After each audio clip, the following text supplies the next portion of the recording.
et bienvenue à ce nouveau Café des Lyonnes. Bonjour Cathy. Bonjour Alexandra.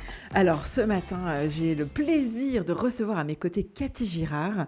Vous êtes dirigeante d'un salon de Sange à Lyon et vous êtes également coloriste de métier, votre profession.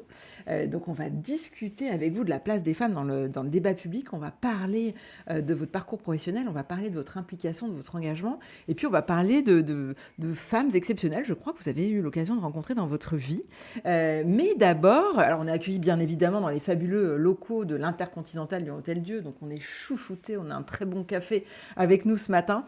Mais d'abord Cathy, première question de l'émission, est-ce que vous êtes une femme engagée ? Et surtout, ça veut dire quoi pour vous, l'engagement ? Alors, oui, effectivement, je suis une femme engagée et je pense l'avoir toujours été, à titre personnel, à titre professionnel également. Et puis, pour avoir été aussi dans beaucoup d'organismes dans lesquels, à une époque où j'avais un peu plus de temps, je pouvais m'engager auprès des femmes et des enfants. Et alors, il se traduit comment cet engagement dans votre vie ? C'est parce que vous mettez comme intention dans votre métier ? C'est une façon d'être dans votre vie en général ? C'est quoi pour vous cet engagement ? Oui, c'est une façon d'être dans ma vie générale et en même temps, l'engagement dans mon métier, ça a été aussi un peu mon fil conducteur parce que sans engagement, je pense qu'on subit sa vie. Comme moi, j'avais pas l'intention de subir la mienne. Oui, je me suis toujours battue pour être une femme engagée, prendre des responsabilités.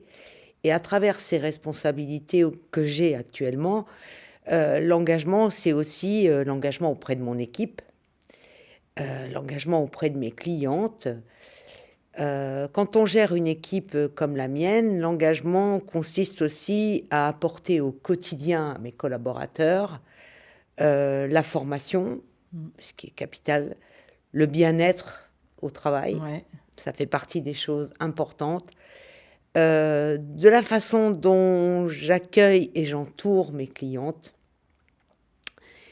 Et voilà, ce qui fait déjà beaucoup de choses. C'est déjà pas mal. C'est déjà pas mal. Je trouve la particularité de votre profession, enfin de la façon dont vous l'exercez, c'est que vous êtes à la fois chef d'entreprise, puisque en fait, à la base, vous étiez votre cœur de profession, c'est vous d'être coloriste. Tout à fait. Oui. Mais en plus, là, vous êtes aussi au fauteuil toute la journée.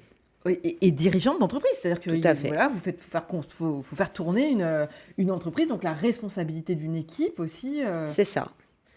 C'est ça, oui, c'est beaucoup de responsabilités, c'est aussi beaucoup de travail. C'est sûr que quand on est... Moi, je suis au fauteuil 8 heures par jour.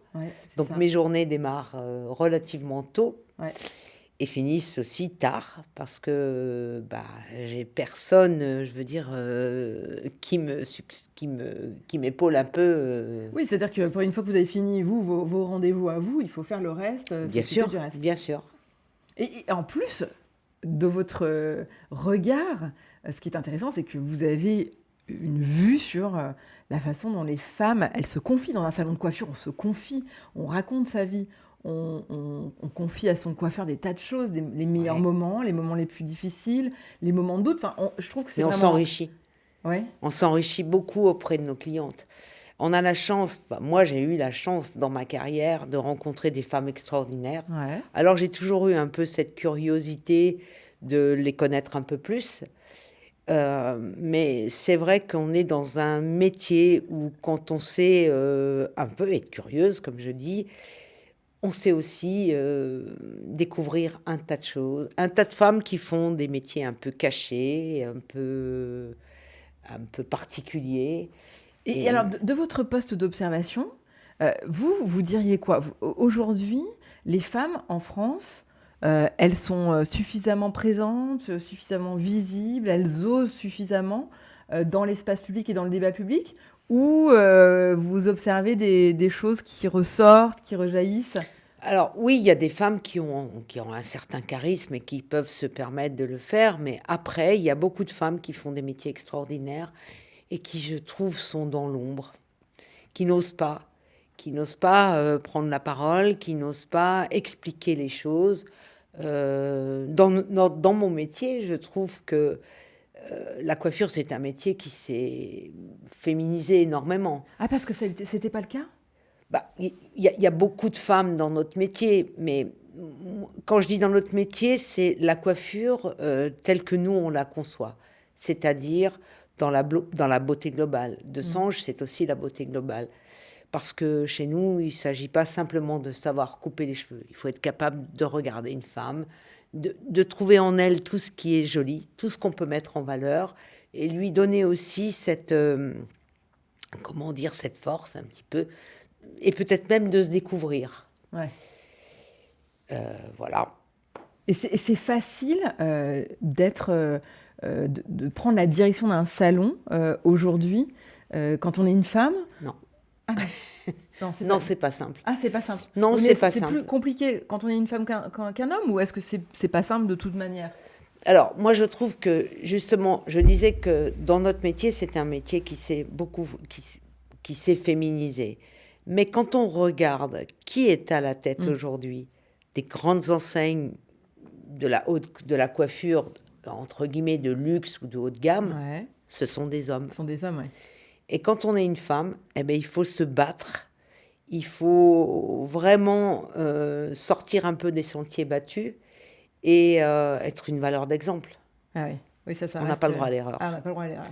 Nous, dans notre métier, une femme coloriste comme moi, qui est à la tête d'un salon, je pense qu'on n'est pas très nombreuses. Ah oui, d'accord, quand même. Non. Ça reste une exception. Exactement. Alors, Cathy, on va parler de votre parcours, justement. Mais du coup, moi, j'ai envie de savoir, quand vous étiez petite fille, vous vouliez être coiffeuse plus grande? Oui. Ah, c'est vrai? Oui, j'ai toujours aimé ce métier. Alors, dans ma famille, il y avait des coiffeurs déjà. Mais j'ai toujours aimé ce métier pour apprendre aux femmes à se mettre en valeur. Mais moi, j'avais déjà quelques prétentions.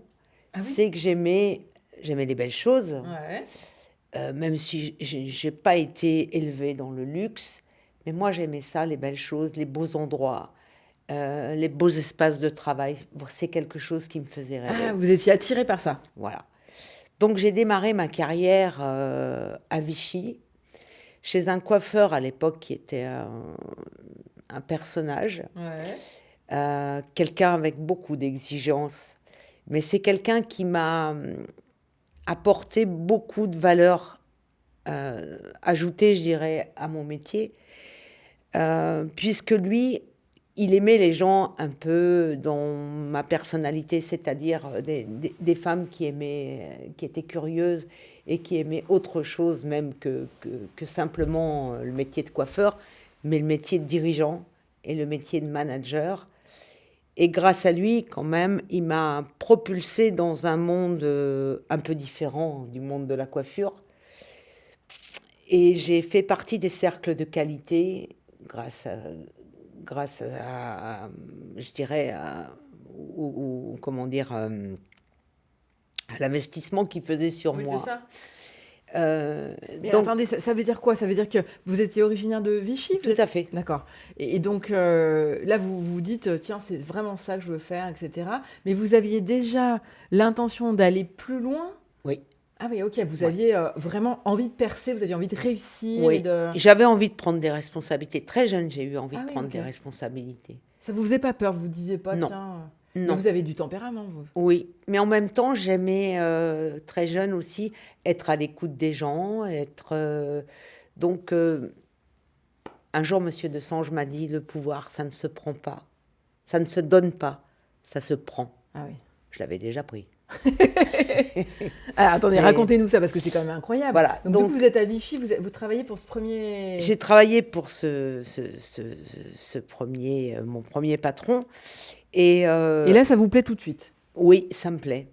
Ça me plaît. Ensuite, je fais une formation très intense chez L'Oréal parce que j'ai vu très rapidement que j'étais beaucoup plus attirée par la coloration que par le fait de couper des cheveux. Ce qui est une vraie expertise, hein. Je crois que c'est techniquement extrêmement Ah, mais compliqué. c'est là, une là. formation complètement à part. Parce que c'est quand même un peu... Enfin, je veux dire, on touche à la chimie au Bien sens sûr, où il bien faut que sûr. les matières, Bien sûr. elles prennent, etc. Et un jour, chez L'Oréal, on m'a proposé un poste que j'ai refusé parce que c'était pas ce que je souhaitais. D'accord. Ce que je souhaitais, moi, c'était rentrer dans une grande maison. Et ce jour-là, je me suis dit, peut-être que c'est le moment de me vendre. Ok. Et donc, je me suis présentée chez Desange à Paris. Ah oui, carrément, au culot. Oui. Et à l'époque, on n'avait pas les réseaux sociaux. On n'avait pas tous ces échanges qu'on pouvait avoir. Oui, il fallait être physiquement présent, hein, c'était pas... Oui, il fallait être physiquement présent, mais la seule chose qui nous apportait, je dirais, du rêve, c'était la presse, les magazines professionnels. Moi, dans ces magazines, j'avais découvert une femme qui s'appelait Camille Alban et qui me fascinait parce qu'elle avait un tempérament incroyable. Je ne la connaissais pas, je l'avais jamais rencontrée, mais c'était une icône de la coiffure. Mais vraiment, c'était une femme. Et donc, quand je suis rentrée chez Desange à Paris, le hasard de la vie a fait que je suis rentrée dans le salon où elle était manager à l'époque. Non, mais c'est incroyable cette histoire. C'est le hasard, vous vous retrouvez dans le salon de Camille Alban. Mais c'était un rêve qui s'est réalisé pour moi. Et cette femme est devenue mon mentor. Elle me fascinait au quotidien, de la façon dont elle observait les femmes, dont elle leur parlait, dont elle arrivait à rentrer dans leur vie tout en étant discrète. Et puis une artiste. Oui, alors il faut dire que Camille Alban, pour ceux qui ne connaîtraient pas, c'est la femme qui est à l'origine de la création de la marque Camille Alban. Alors, Camille Alban, au départ, était une collaboratrice de Monsieur Desange. Ensuite, Monsieur Desange a créé des salons avec un nom de femme. C'est une femme qui avait une vraie reconnaissance dans tout le milieu parisien, puisqu'elle travaillait à Paris. Et on s'est servi de ce nom-là pour créer une franchise avec une ambiance comme on avait à Saint-Germain-des-Prés chez elle, c'est-à-dire c'était une ambiance un peu bistrot. Il y avait des échanges extraordinaires parce que dans ce salon, on avait des gens de tout secteur d'activité. Des écrivains, des gens de la mode, des gens du théâtre, un peu bohème, vraiment, mais des gens avec qui on partageait vraiment des choses extraordinaires. Vous avez vécu toute cette ambiance singulière un peu autour de cette femme qui était un peu l'égérie à ce moment-là. Tout le monde se bousculait par aller dans son salon. Ah ben vraiment, vraiment. Et pour avoir les cheveux coupés par Camille. Oui, c'est ça. Parce que c'était vraiment un personnage. Et encore aujourd'hui, c'est toujours... J'oublierai jamais dans toute ma carrière ce que j'ai vécu avec elle, les moments qu'on a partagés sur des choses qui étaient capables à l'époque de faire des formations comme ça, ou le lundi, par exemple, je partais déjeuner avec elle, j'étais très privilégiée de vivre ça. On allait dans des quartiers où elle avait des copines qui, à l'époque, travaillaient dans des magazines de mode, et on s'asseyait aux terrasses des cafés, et elle décryptait la mode. Ah oui. Et je trouvais ça extraordinaire. Mais alors, Cathy, c'est pas trop dur de se faire sa place quand on arrive comme ça? Vous veniez de ce qu'on appelle, on dit la province quand on est à Paris. Tout à fait. Vous étiez la petite jeune de province qui débarquait. Tout à fait. C'est pas terrible de se faire une place dans ce milieu? Alors, après, j'ai eu... la chance m'a encore souri une fois, où un jour, un coiffeur de studio est venu au salon. Il cherchait une coloriste qui savait travailler sur perruque. À l'époque, il avait besoin d'une perruque pour Marianne Chazelle. Et il m'a demandé si j'étais capable de travailler. Il voulait quelque chose de très précis. Oui, j'ai fait cette perruque. Et de là, il m'a ramené une clientèle incroyable. Donc, j'avais les costumières, les habilleuses qui venaient au salon avec lui. On regardait ensemble les couleurs, mais c'était fantastique. Donc, la petite provinciale qui était arrivée de Vichy, très vite, elle a fait son trou. Ah oui, c'est ça. Voilà. Après, on est très choyé dans ces salons quand on est je dirais, collaborateur. C'est-à-dire que on nous mâche un peu le travail. Vous avez des gens là qui prennent vos rendez-vous, des gens qui accueillent vos clientes. On avait beaucoup d'assistants à l'époque. Mais moi, j'avais envie de savoir vraiment ce que je valais. Donc, un jour, j'ai décidé de quitter Paris, de retourner à Vichy parce que c'était ma ville natale et que malgré tout, je connaissais quand même beaucoup de monde. Et j'ai créé mon premier salon Camille Alban. Ah, vous aviez Voilà. quel âge? À quel âge vous faites ça? J'avais 27 ans. 27 ans. Ah oui. Voilà. Ah bah, vous avez un sacré culot, non? Oui. C'était culotté à l'époque de Oui. faire ça. Oui. Je pense que même mes parents m'ont pris pour une dingue. Ah oui. Ça, c'est clair. Donc, j'ai embarqué mon mari aussi dans l'histoire, parce que mon mari est coiffeur également. Ouais. C'est une sorte de famille. Hein, c'est beau. Voilà. On a travaillé quelques temps ensemble, mais Ouais. ce salon-là, je voulais aller jusqu'au bout et je voulais aller seule. Ah, c'était votre histoire. Voilà. Donc, 1 an après, le salon de Sange était à vendre. On a racheté le salon de Sange. Lui, il est parti dans le salon de Sange. Ouais. Et moi, je suis restée dans mon salon Camille, qui était, Ah oui, ok. où j'avais créé mon univers Ouais, c'est ça. tel que je le vivais un peu au quotidien à Paris, Et ça a fonctionné. tout de suite. C'est un salon qui a très très bien marché, que j'ai tenu pendant 10 ans, 11 ans. Mais vous avez jamais eu peur? Vous n'êtes pas dit... vous avez jamais douté? À aucun moment vous avez dit, oh là là, je suis en train de faire... oh, qu'est-ce que je suis en train de faire? Je crois que si on doute à un moment donné, on fait rien. Ok. Voilà. Il est vrai qu'on avait peut-être plus de facilité qu'aujourd'hui. Ouais. Mais oui, moi, je savais ce que j'avais dans les mains. Ok. Je savais ce que j'étais capable de faire. Et voilà. Ok. Vous aviez envie de réussir, vous aviez envie de prouver que vous étiez capable. Exactement. Ouais. Mais à travers ça aussi, comme en revenant à Vichy, j'ai de nouveau adhéré à des cercles d'entreprise. Ouais. J'aimais ça, moi. J'ai été un des premiers salons à mettre en place les 35 heures. Voilà. Ah, vous aimiez bien quand même bien être acteur de la cité. Vous aimiez bien être partie prenante au-delà de votre activité. Ah oui, j'ai adoré participer à des activités à la Chambre du commerce. J'ai toujours aimé ça, m'enrichir autrement que dans mon métier. Ouais. Je trouve que ça donne une ouverture d'esprit différente. Ah oui, c'est clair. Mais pourtant, les journées font que 24 heures. Parce que si vous étiez...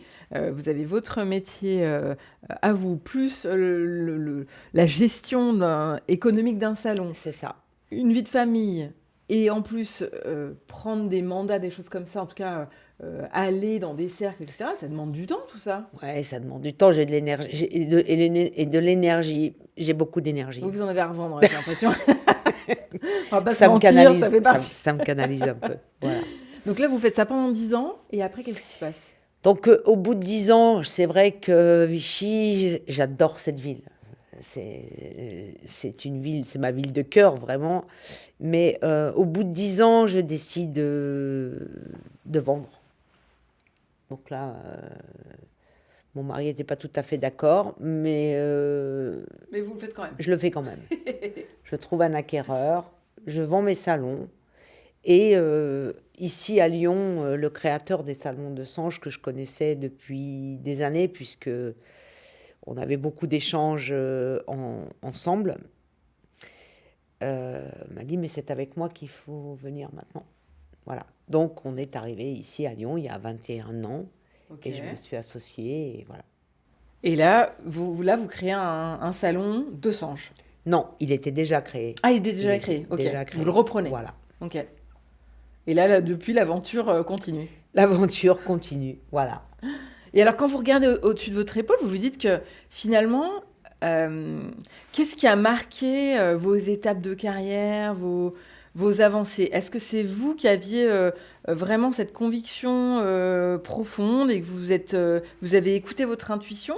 Ou est-ce qu'il y a des gens qui ont influencé, marqué les étapes? Un peu des deux, Alors, peut-être? J'avais certainement à la base le tempérament pour le faire, parce qu'il faut pas avoir peur quand même. Ouais. Moi, j'avais à peine 20 ans quand je suis allée frapper à la porte de chez Desange. Oui, j'ai pas eu peur. Ah, parce que Monsieur Desange, Et c'était quelqu'un. Hein, voilà. c'était Et me impressionnant. retrouver coloriste dans un salon de Sange à Saint-Germain-des-Prés, c'était pas non plus gagné. Non. Donc après, je pense que ce qui m'a donné la force, c'est les gens que j'ai rencontrés dans ce groupe. Et notamment Camille. C'est des gens qui donnent l'impulsion, c'est des gens qui donnent l'énergie et qui donnent l'envie. Ce que je regrette un peu aujourd'hui dans notre métier, c'est que nous, on a la chance, on est une génération où on a eu la chance de rêver à travers des gens qu'on voyait sur scène couper des cheveux, qui étaient des gens extraordinaires, des artistes. Aujourd'hui, je sais pas ce qui fait rêver vraiment les gens de notre métier. Ah oui, c'est vrai? Ouais. Ça a changé un petit peu? C'est ce qui m'inquiète un peu dans l'avenir. C'est un peu particulier. C'est un peu particulier, oui, c'est vrai. Mais ça, c'est peut-être un peu vrai à l'échelle de la société.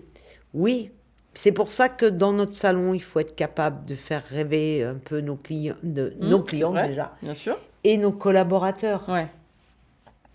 Par le fait de travailler dans des salons où il y a une ambiance sympathique. Mais alors, je reviens sur l'idée du poste d'observation parce que je pense que justement de vos salons, vous voyez la société évoluer. Vous voyez les tendances, les modes, les plutôt comme ci, plutôt comme ça, vos clientes qui se confient. Vous diriez qu'elles manquent de quoi, les femmes en France aujourd'hui? Bon, à la fois, il y a trop d'influence. Il nous arrive tous les jours des femmes qui arrivent avec leur téléphone en me disant oui, je veux ça. Mais la réalité de ce qu'on a en face, c'est pas ça. Vous faites quoi dans la vie? C'est quoi vos besoins? Est-ce que vous êtes une femme qui s'entretient? Est-ce que vous aimez venir chez le coiffeur? Est-ce que vous vous coiffez? Toutes ces questions-là, c'est ça la vraie vie d'une femme, en fait. Mais oui, mais alors justement, vous voyez bien besoin de ça, les femmes. Oui, c'est ça. Mais les manques de confiance en elles, le problème qu'on a avec notre image, parce que c'est quand même un truc qui revient sans arrêt. On se voit pas comme les autres nous voient. Bien sûr, c'est pour ça que chez nous, il y a une partie qui est très importante, c'est le diagnostic. De savoir observer une femme. Quand vous lui parlez de la couleur de ses yeux, elle vous dit ah, tiens, elle a regardé que mes yeux, j'ai des yeux.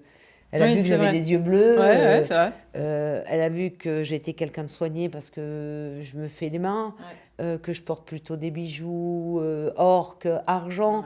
Enfin, c'est plein de petits détails. Et puis, leur donner envie de sortir un peu de leur quotidien. Une femme, elle a tendance à rester dans son quotidien, dans sa façon de se coiffer, dans sa façon d'être, dans sa façon de s'habiller. Et c'est à nous, les coiffeurs, d'être capables de les motiver un peu à faire autre chose. Et est-ce que vous voyez chez certaines la transformation dans ce que vous pouvez c'est vrai, proposer comme accompagnement? Même parfois chez certaines femmes qui arrivent chez nous un peu timides, en se disant moi j'ai osé pousser la porte de chez Desange, ou bien mes enfants même l'ont fait pour moi. C'est vrai. Il arrive que des enfants nous appellent en nous disant voilà, je voudrais vous confier ma mère. Il y a 10 ans qu'elle n'a pas été correctement coiffée. Il faut faire un truc, coiffé, coloré. Et qu'une femme se regarde dans la glace à la fin et qu'elle vous dit je savais pas que je pouvais être jolie. C'est le plus beau des cadeaux. Ah oui, ça c'est clair. C'est assez extraordinaire ça comme. Voilà. Et je trouve que ça donne une véritable force. Et ça peut être aussi un changement de personnalité.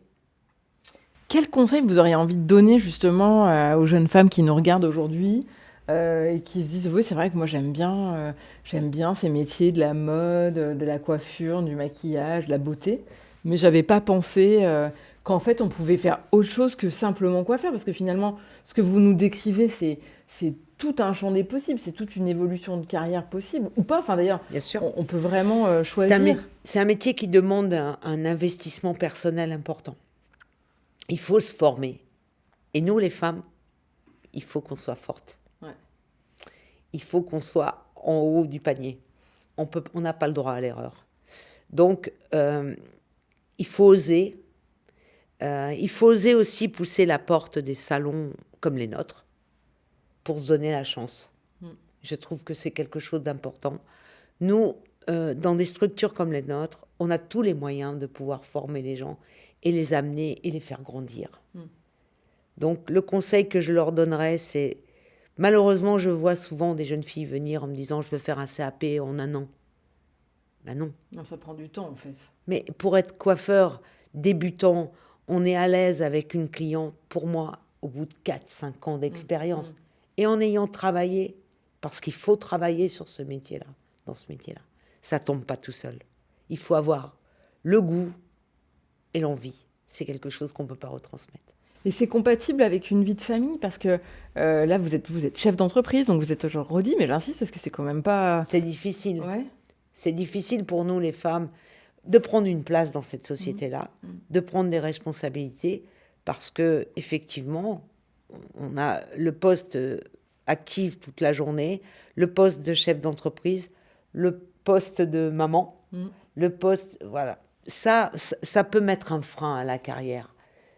Nous, les femmes, c'est vrai on doit avoir beaucoup de casquettes. Et alors, Cathy, dernière question. Si vous aviez une baguette magique, quelles mesures, justement, vous prendriez pour que les femmes, elles soient plus présentes, plus visibles, qu'elles accèdent à plus de responsabilités d'une manière générale? Dans notre métier, Comme vous voulez, dans votre métier ou dans notre métier, je trouve que c'est bien, il faut qu'elles s'imposent, les femmes. Il faut qu'elles s'imposent. Et puis, dans la vie, moi qui côtoie quand même beaucoup de femmes, il y a un petit truc qui me plairait, c'est d'écouter les femmes, mais pas forcément des femmes qui font de grands débats publics. Des femmes dans notre quartier, des femmes dans le quotidien, ouais. qui ont, en fait... qui ont des choses à dire. Mais qui ont des choses à dire et qui n'ont pas la possibilité de s'exprimer parce qu'elles sont un peu en retrait de... Et moi, ça, c'est quelque chose qui me plairait. Donc, c'est donner de la visibilité à des femmes du quotidien. Qui sont dans l'ombre. Et des femmes lambda qui sont peut-être même mères de famille. Oui, bien sûr. Mais sur l'éducation, sur plein de choses.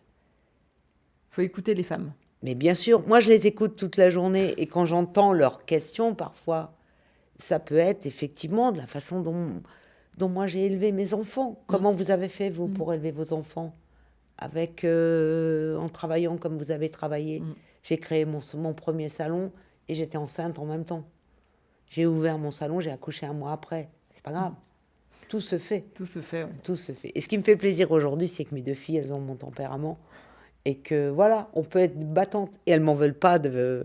Oui, c'est ça, d'avoir fait ce que vous avez fait. D'avoir fait, voilà, exactement. Cathy, merci beaucoup d'être venue ce matin prendre votre Merci. café des Lyonnes avec nous. J'espère que ça vous aura plu. Et nous, on se donne rendez-vous la semaine prochaine pour un prochain Café des Lyonnes. Bonne semaine. Merci.